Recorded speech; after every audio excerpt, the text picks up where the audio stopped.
बलैया लें बलि बलियसी, हरि इच्छा बलियसी। वैसे तो बलि परमात्मा को ही कहते हैं, लेकिन दान देने वाला व्यक्ति भी बलि हो जाता है, अमर हो जाता है। भगवान तो बड़े द्रवीभूत हुए। भगवान ने कहा रे मांग, कुछ मांग मेरे से, मेरी प्रकृति ऐसी है, स्वभाव ऐसा है। अभी तो मैंने तुझसे मांगा, लोक कल्याण के लिए, स्वर्ग की रक्षा के लिए, देव कार्य सिद्धि के लिए मुझे मांगने में कोई संकोच नहीं हुआ। यद्यपि मैं अयाचित हूं, अकाम हूं, पूर्ण काम हूं मैं, लेकिन मुझे यज्ञ की सिद्धि के लिए, यज्ञ हो सके, देवताओं शुभ कर्म हो सके और स्वर्ग की रक्षा हो सके, इसलिए मैंने याचना की। पर अब तूने मुझे पहचान ही लिया है, तो मांग, क्या मांगना चाहता है? बलि ने कहा कि नहीं महाराज, अब मेरे स्वाभिमान को चोट पहुंचेगी, अब मेरे स्वाभिमान को ठेस पहुंचेगी।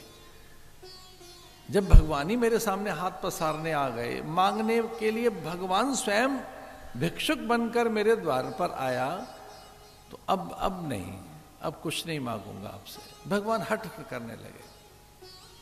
भगवान ने कहना ऐसा नहीं होगा, तुझे कुछ तो मांगना होगा।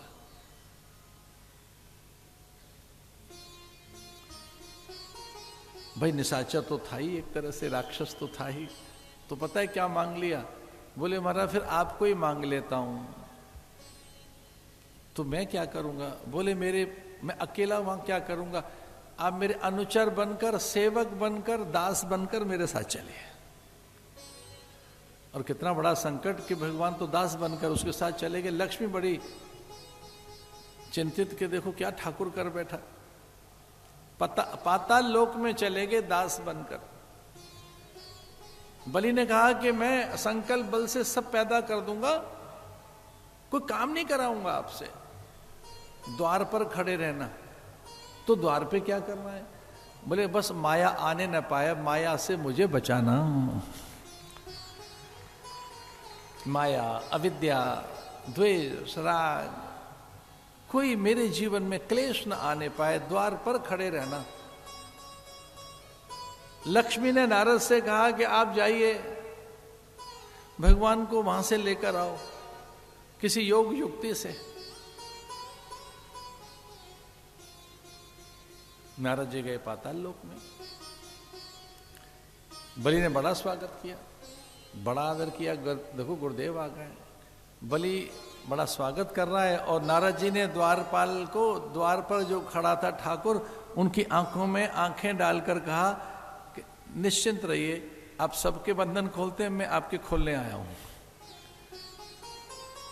बड़े प्रसन्नता के साथ जय जयकार की। नारद ने कहा कि क्या दानी है, आपकी चर्चाएं हैं, लेकिन अब मेरा मन कहता है कि अब आप दान देना भूल गए होंगे, अब नहीं देंगे किसी को कोई चीज।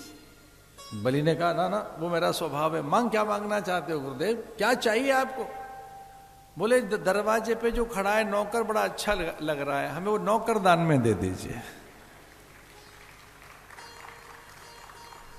बलि ने पूछा ऐसा क्या लगा अच्छा उस नौकर में आपको? महाराज सामान्य नौकर है,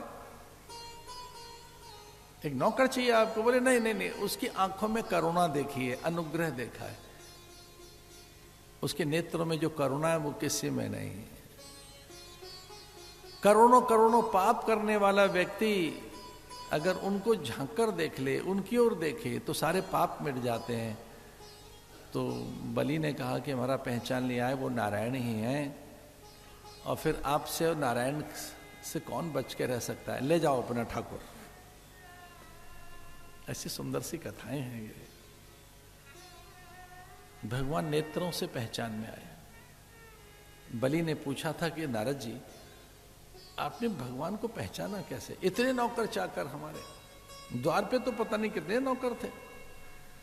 बोले बस करुणा जिसमें देखी मैंने, अनुग्रह देखा। भगवान के नेत्र नहीं छिप सकते, भगवान के नेत्र ही कुछ और है। उनमें जो प्रेम, करुणा, उनमें पाप नाशन, अघनाश की जो सामर्थ्य है, उसी से उनको पहचाना है हमने। एक दिन हम विचार कर रहे थे कि भगवान जगन्नाथ की आंखें खुली हुई हैं, कभी आप जाइए जगन्नाथ भगवान के दर्शन करने, वो ऐसा देवता है कभी आंखें बंद नहीं करता है, आंखें खुली हुई है।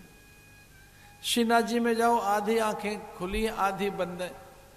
बद्रिकाश्रम में दर्शन करने जाओ, आंखें पूरी बंद है, भगवान आंखें नहीं खोलते।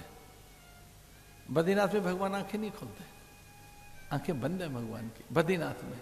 जगन्नाथ में आंखें खुली हैं, श्रीनाथ जी में आंखें आधी बंद है आधी खुली है। पूछा किसी ने, भगवान ये क्या कर रखा है, पूरी आंखें क्यों नहीं खुली, आधी आंखें खुली हुई हैं? भगवान ने कहा, मैं जीव के केवल गुण देखता हूं, दोष नहीं देखता, इसलिए आधी आंखें खुली।